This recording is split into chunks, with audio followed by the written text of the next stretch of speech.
대수선이에요. 대수선. 자, 대수선이 좀, 대선, 건축보다, 자, 건축보다 작은 게, 아까 건축에는 신축, 중축, 재축, 대축 이전이 있었죠? 건축보다 작은 게 대수선입니다. 그러면 대수선보다 작은 게 뭐예요? 대수선보다 작은 게? 그죠? 수선이에요, 수선. 수선이지. 또 어떤 분 소수선 그러는데, 소수에는 말 안 쓰고, 수선. 자, 수선. 여러분, 수선은 어떻게 해요? 여러분이 화장실 바닥에 타일이 벗겨졌어, 타일. 타일 벗겨졌을 때 타일 붙이잖아요. 타일 붙일 때 그 타일 붙이는 행위를 수선한다 그래요? 아니면 대수선한다 그래요? 그러면 그때 타일 붙일 때 뭐 허가를 받아서 타일 붙입니까? 아니면 신고하고 합니까? 저 오늘 타일 붙일게요 하고 신고하고 하나요? 아니면 타일 붙일 테니까 허가해 주세요라고 해서 허가 받아서 하나요? 그냥 수선은 그냥 하잖아요. 그냥. 그런데 대수선은 큰 수선이잖아요. 큰 수선이니까 허가 받아서 해라. 그래서 우리 법에서는 대수선을 8가지를 이렇게 쭉 나와 있어요. 요런 수선이 대수선에 해당된다. 그죠? 예, 대수선에 해당된다. 그래서 거기 8가지가 대수선이다. 근데 전제 조건은 대수선은 다음에 해당한 것으로서 중축, 개축, 재축에 해당되지 않는 걸 말한다. 즉 건축에 해당되지 않는 걸 말한다. 그래서 이 건축에 해당되지 않는 이런 8가지를 대수선이라 합니다. 자, 그러면 예, 대수선이 이렇게 쭉 나왔는데요. 자, 보시면 이 대수선은 증설에 해당되는 대수선이 있고 수선에 해당되는 대수선이 있어요. 증설에 해당되는 대수선이 있고 수선에 해당되는 대수선이 있습니다. 증설에 해당되는 대수선이 있고 수선에 해당되는 대수선. 그러면 내력벽, 내력벽. 아까 주요구조부잖아요.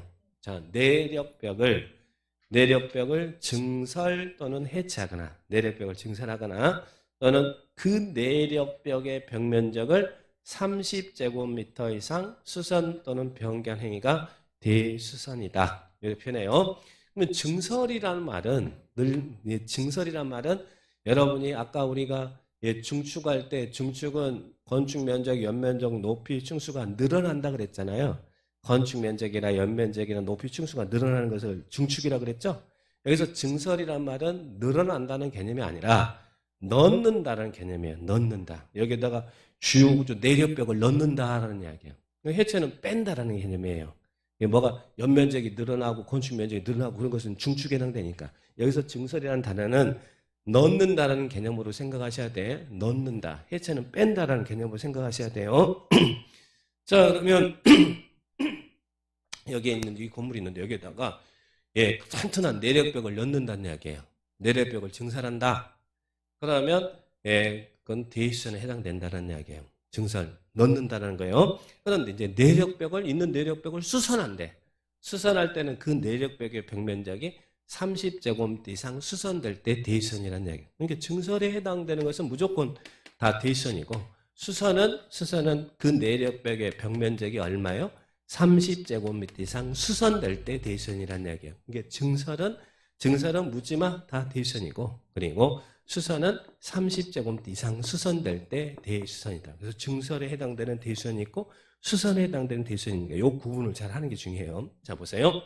또 거기 8번째 외벽의 마감재료. 이 외벽의 마감재료, 요즘 외벽의 마감재료 때문에 불나고 막 화재 발생하고 대형 피해 발생하고 거기에다 뭘 됐느냐에 따라서 막 대형 인명피해도 발생하고 그러잖아요. 그래서 여기도 똑같이 내력벽과 똑같이 외벽 마감재료를 증설하거나 증설한다는 말은 넣는다는 이야기예요. 마감재료를 증설하거나 또는 그 마감재료 벽면적을 30제곱미터 이상 수선하는 것 대수선이다. 그러니까 이 내력벽하고 외벽의 마감재료는 똑같이 취급하면 돼요. 똑같이. 맨 위에 거기에 있는 어디 있어요? 1번하고 밑에 8번 있죠? 이걸 같이 묶어서 정리한 겁니다. 내력벽을 증설 해체하거나 그리고 또 그 내력벽의 벽면적을 30제곱미터. 그러면 쪽이 내력벽이 있는데 내력벽의 벽면적을 20제곱미터 수선하는 것은 대수선이 아니에요. 20제곱미터 수선하는 것은 그냥 수선이라는 이야기예요. 대수선이 아니고 수선은 30제곱미터 이상이고 여기다 중간에 대한 내력벽을 증설했다. 그러면 그것은 묻지마. 증설은 무조건 대수선이고 수선은 30제곱미터 이상일 때 대수선이란 이야기예요. 그 수선이 30제곱미터 이상일 때 대수선이란 이야기예요. 요 구분을 잘 하는 게 중요해요. 자, 그 다음에 여기도 마찬가지. 자, 여기 보세요. 기둥. 자, 여기 기둥이 있는데, 예, 지탱하기 위해서 기둥을 증설해. 기둥을 증설해체하거나, 기둥을 엮는다는 이야기예요. 엮거나 뺀다는 이야기예요. 증설해체하거나, 그 기둥을 3개 이상 수선 변경하면 대수선이다. 그러면 시험에 기둥을 이 개념을 이해해야 돼요. 기둥을 한 개 증설하는 것은 대수선이다. 맞아요, 틀려요? 증설은 무조건 묻지마 대수선이라니까요. 넣는 건 대수선이라니까요. 기둥을 2개 있는 기둥 수선한데 기둥을 2개 수선하는 것은 이것은 수선이고 몇 개 이상 3개 이상 수선할 때 대수선이라는 거예요. 그러니까 여기는 증설에는 숫자가 안 붙었잖아요. 무조건 증설은 다 대수선이라는 이야기예요. 이런 것들을 증설하는 것도 대수선이고 수선이 숫자가 있는 수선이 있고 그냥 수선이 대수선인 게 있다는 이야기예요. 그러니까 내력벽을 증설하는 거 대수선이고 기둥을 1개 증설하는 거 대수선이고 또 볼을 1개 증설하는 거 대수선이고 근데 기둥을 2개 수선한다 그러면 그것은 대수선이 아니라 수선이라는 거예요. 수선할 때는 3개 이상이 해당될 때 대수선이라는 이야기예요. 그죠? 그래서 거기 기둥을 증설해체하거나 3개 이상 수선 변경 그랬지 기둥을 3개 이상 증설해체하거나 수선 변경 이러지 않았잖아요. 그러니까 그 개념을 잘 이해하시라는 이야기예요. 수선은 대수선에 해당되려면 숫자가 일정 규모 이상일 때 대수선에 해당되는 게 있고 그죠? 증설은 묻지마 다 대수선이다. 이렇게 기억하셔야 돼요.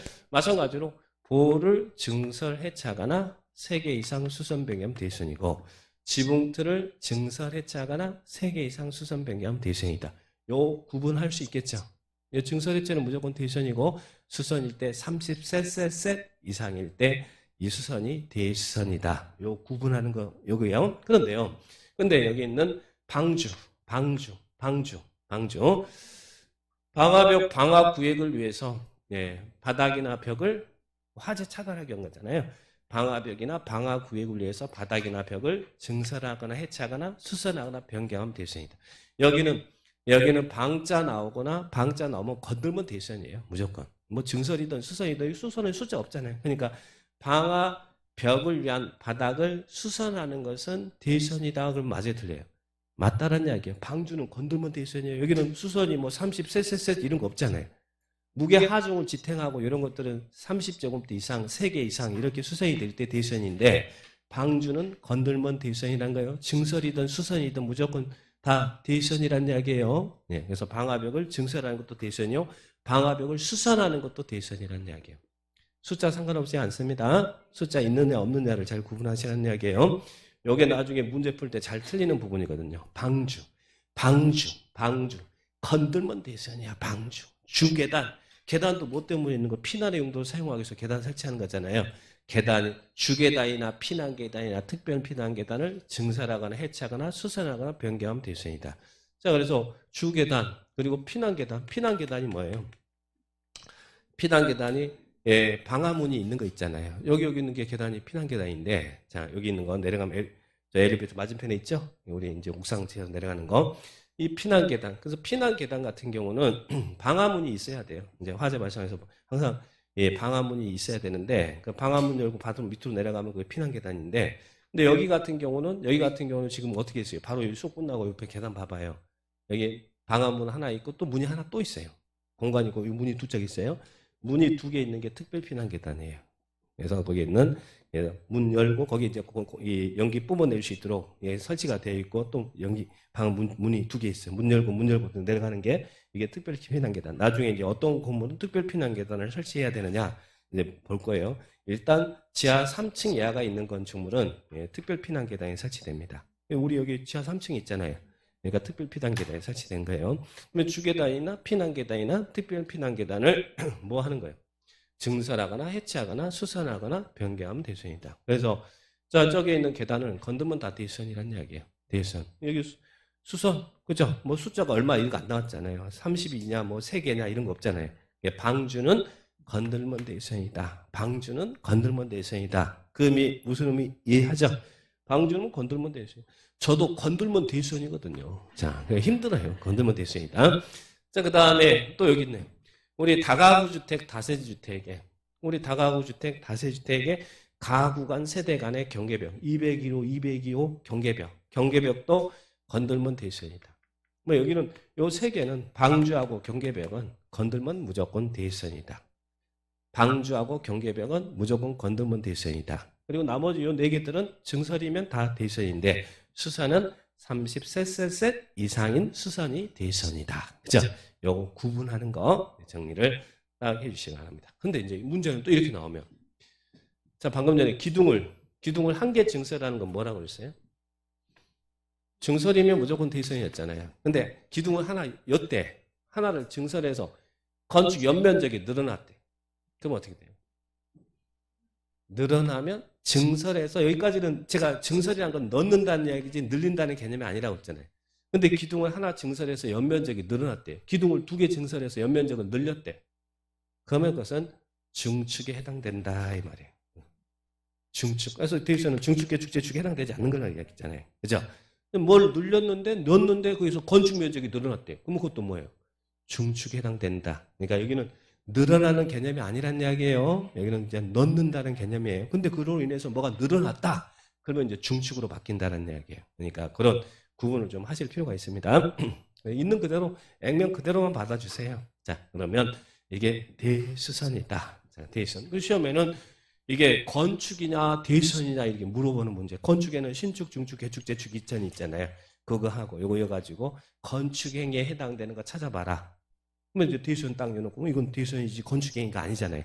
이제 문제를 그렇게 문제를 물어봅니다. 자, 그러면 대수선 8가지 이렇게 구분하시라고 이렇게 정리해놨으니까 여러분들이 이해하시고. 예, 그 다음에 이제 용도 변경이 실은 어려운 게 용도 변경이에요. 이미 있는 건물의 사용 용도를 바꾸는 거예요.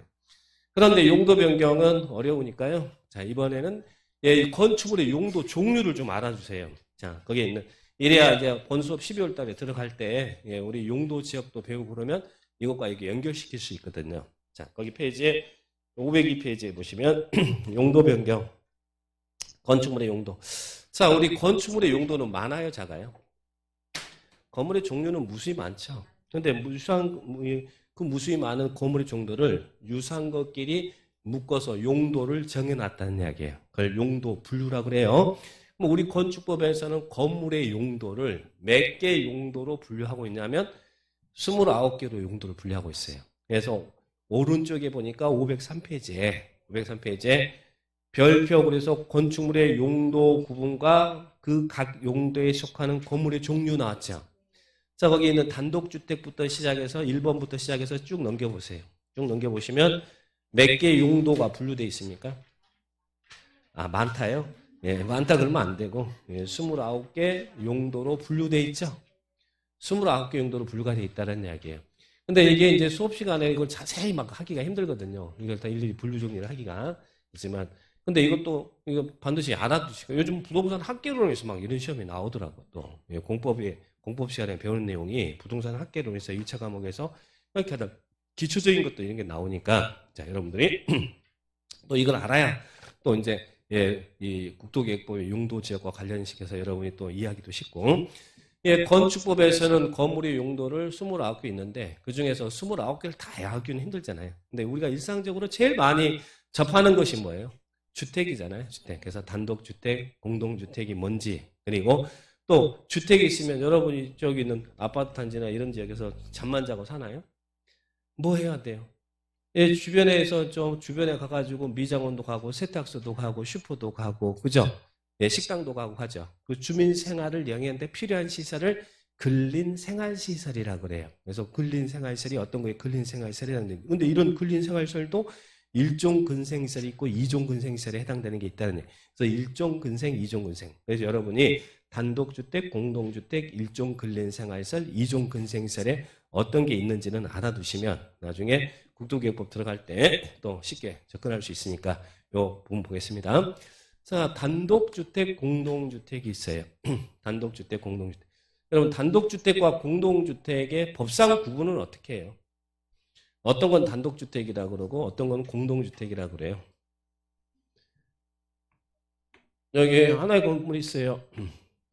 혼자 살 수도 있고 여러 집 둘러 살 수도 있잖아요. 그죠? 자, 그러면 단독과 공동의 구분은 원칙적으로 어떻게 합니까? 법상 소유 관계가 하나의 건물을 한 명이 소유하고 있으면 단독주택이고 하나의 건물을 여러 명이 구분 소유하고 있으면 공동주택이잖아요. 아파트는 101동에 여러분 구분 소유하고 있잖아요. 그죠? 다 구분 등기돼 있잖아요. 그러니까 공동주택이라고 하죠. 근데 단독주택 같은 경우는 여기가 원룸이다. 원룸 201호, 202호 살고 있는데 여기는 구분 소유가 돼 있어요, 안 돼 있어요? 소유자 한 명이잖아요. 한 명이니까 단독주택이라는 거예요. 소유자가 한 명이면 단독주택, 소유자 하나의 건물을 여러 명이 구분 소유하고 있으면 공동주택. 소유 관계로 단독 공동을 나누는 거예요. 자, 그건 이제 그 구분인데 다만 이 소유 관계로 단독 공동 나누는데 이런 건축법의 단독주택의 종류에는 4가지가 있다는 이야기예요.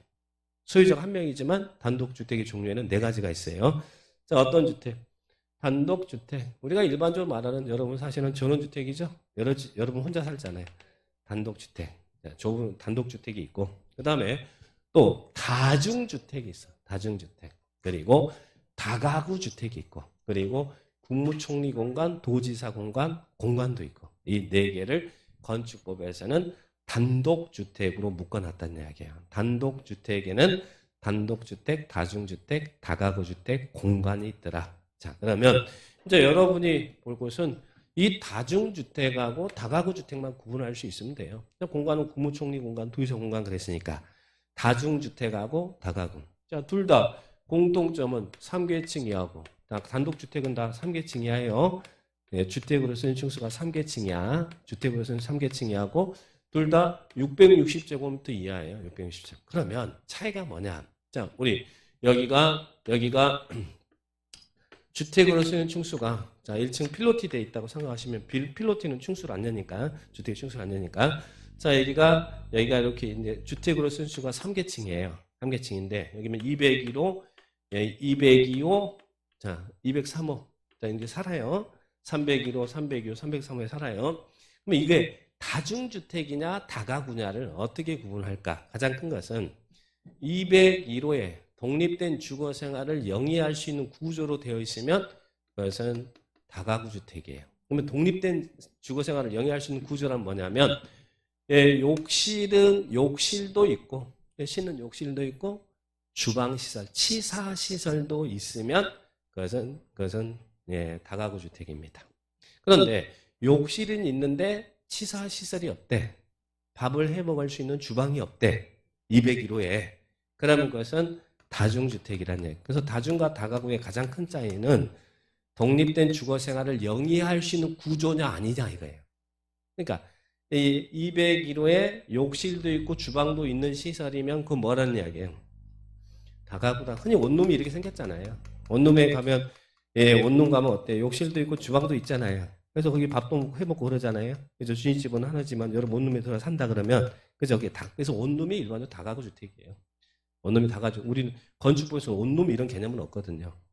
법상으로는 다가주택. 근데 하숙집 같은 데 가보면 어때? 하숙집은 201호의 하숙집이 생활하고 있는데 거기에 욕실이 있지만 그 방에 치사시설이 없잖아요.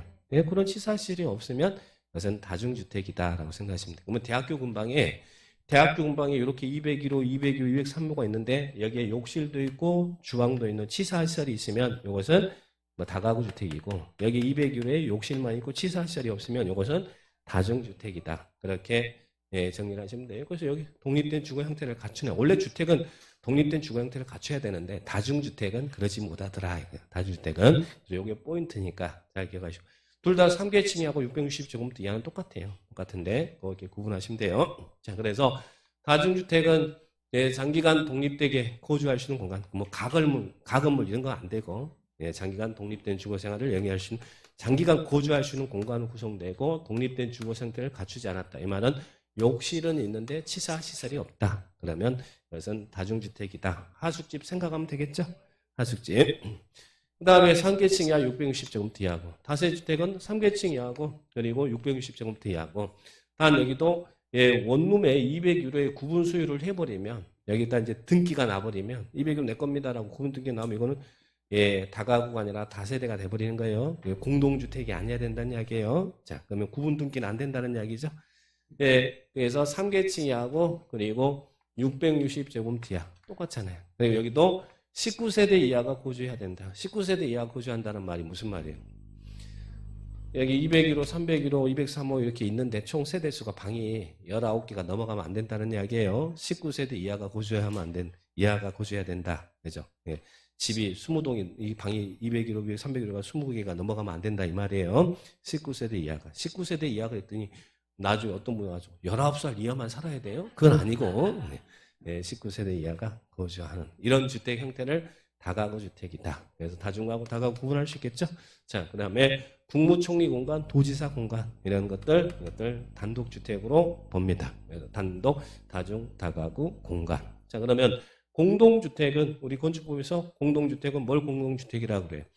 일단 하나의 건축물을 여기 구분 소유하고 있어요. 그래서 201호, 201호, 301호에 구분 소유하고 있다는 이야기. 아파트 여러분 구분 소유하죠? 근데 이런 공동주택의 종류에는 뭐가 있습니까? 공동주택에는 아파트, 연립, 다세대 주택, 그리고 기숙사도 우리 건축법에서는 공동주택으로 분류합니다. 기숙사. 기숙사도 공동주택 분류한다. 그러면, 자, 여러분, 아파트와 연립 다세대 구분은 어떻게 해요? 아파트. 이 구분은, 뭔 아파트고 어느 것은 연립 다세대입니까? 자, 구분은, 요 구분은 층수로 구분해요. 그래서 주택으로 쓰인 층수가 5개층 이상이면 무조건 다 아파트예요. 주택으로 쓰는 층수가 5개층 이상이면 아파트다. 주택으로 쓰인 층수가 5개층 이상이면 아파트예요. 아파트. 그러면 연립 4세대는 뭐예요? 주택으로 쓰인 층수가 4개층이야. 아까 다중과 다가구는 3개층이야. 공동주택은 기본적으로 4개층이야. 그죠? 주택으로 쓰는 층수가 4개층이야라는 이야기예요. 연립과 다세대는 4개층이야예요.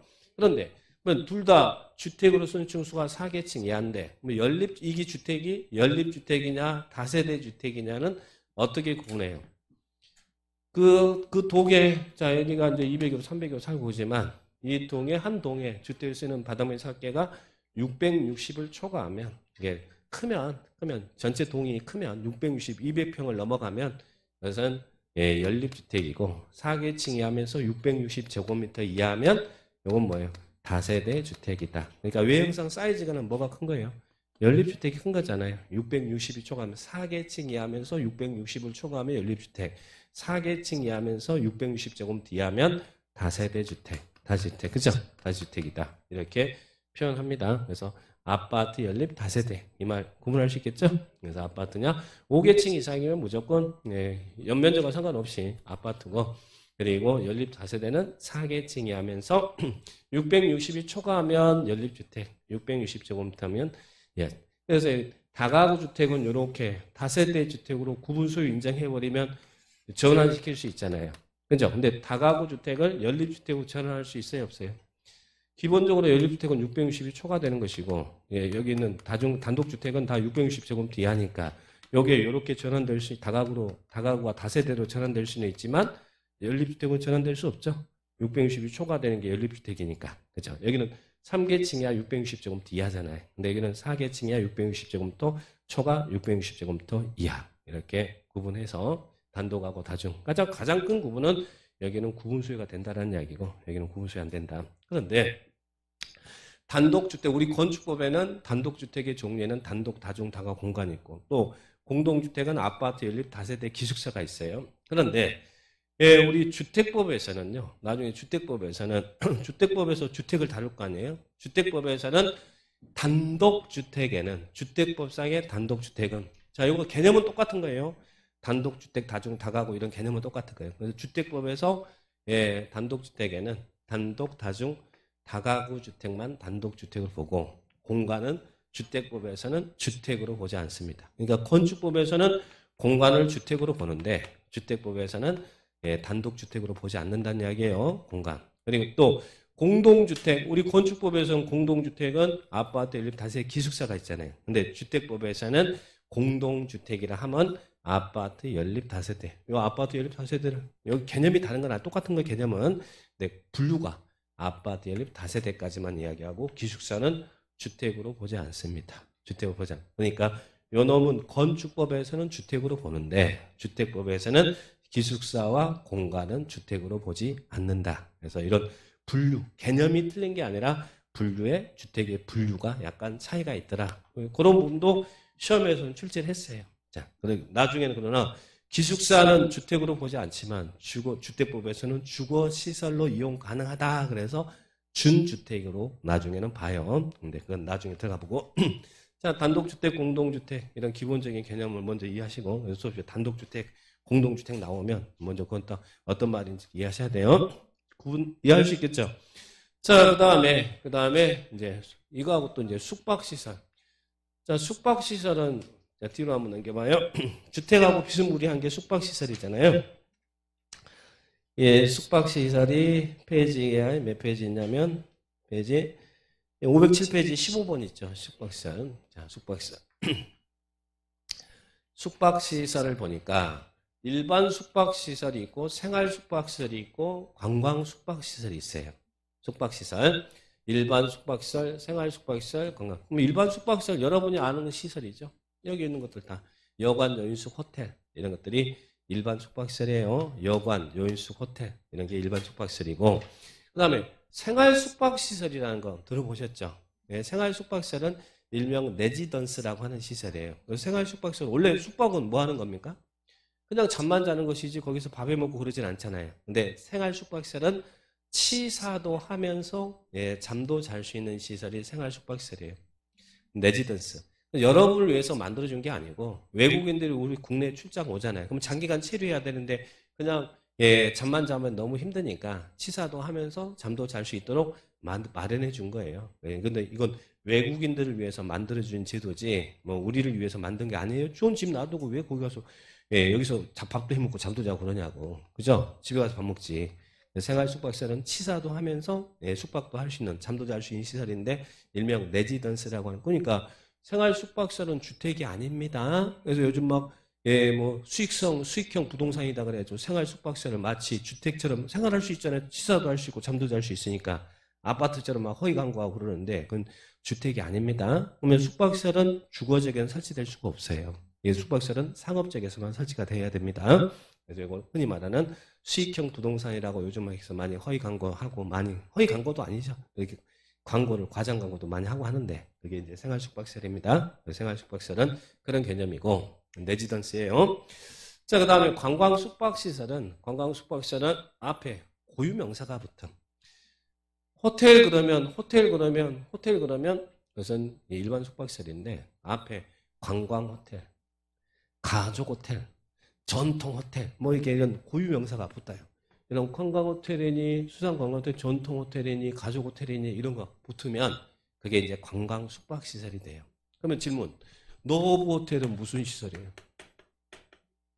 제가 수업 시간에 노브 호텔 하는데 아니 고유 명사 붙었는데 관광 숙박 시설 아니에요? 아니에요? 노브 호텔은 없어요. 자, 예, 흔히 말하는 여관, 여인숙, 예, 이 호텔 얘기인데 모텔이 있잖아요. 모텔은 여관이잖아요. 여관. 그래서 이건 우리 모텔을 러브 호텔 여기 앞에 있는 뭐 뒤쪽에 있는 게 다 우리 러브 호텔 그러잖아요. 자, 근데 이건 그냥 하는 말이고, 자, 이건 모텔을 이야기하는데 모텔은 여관입니다. 네, 일반 숙박시설이죠. 자, 그러면 이런 곳들 네, 관광 숙박시설이라고 그래요. 아까 바닥 면적 합계가 5,000제곱미터 이상인 관광 숙박시설은 뭐다? 바닥 면적 합계가 5,000제곱미터 이상인 관광 숙박시설은 뭘로 분류한다고요? 다중이용 건축물이다. 문종판, 요정관 할 때 다중이용 건물이다 그랬죠? 네, 관광 숙박시설. 그래서 이런 분들 호스텔. 이제 호스텔은 흔히 말하는 유스 호스텔 있죠. 유스 호스텔은 수련시설이잖아요. 유스 젊음 그래서 호스텔 수련시설이고 호스텔은 여러분 어떤 개념을 이해하시냐면 게스트하우스 생각하시면 돼요. 게스트하우스. 근데 게스트하우스도 분류가 이제 민박으로 분류할 거냐, 숙박으로 분류할 거냐, 그렇게 또 따질 수도 있는데, 숙박으로 분류되면 그 호스텔이 게스트하우스라고 생각하시면 돼요. 자, 그렇게 이해하시고.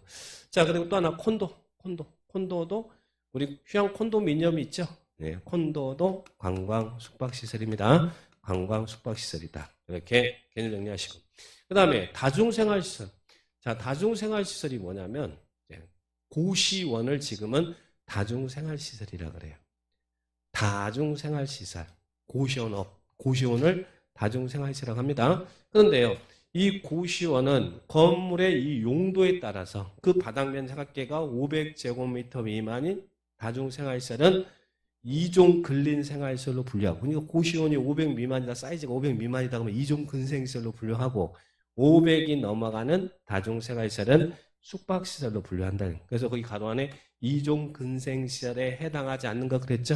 그러니까 이 다중생활시설이 500 미만이면 2종 근린생활시설로 분류하고 500이 넘어가면 숙박시설로 분류한다. 다중생활시설. 그래서 이런 다중생활시설도 개념 많이 나올 거거든요. 그래서 단독주택, 공동주택, 그리고 숙박시설 이런 분들 한번 정리해봤고요. 그 다음에 또 하나는 이제 근린생활시설. 올해 우리 시험에서 나왔어요. 자, 이게 일종 근생시설에 해당하는 거 찾아봐라. 이렇게 나왔어요. 33회 때 시험에 나왔던 부분입니다. 자, 근린생활시설. 앞으로 넘겨봐요.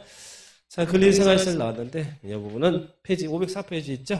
네, 1종 근생, 2종 근생 있잖아요. 그래서 근린생활시설 정도는 알아두셔야 되는데, 여러분 좀 쉬었다 하죠.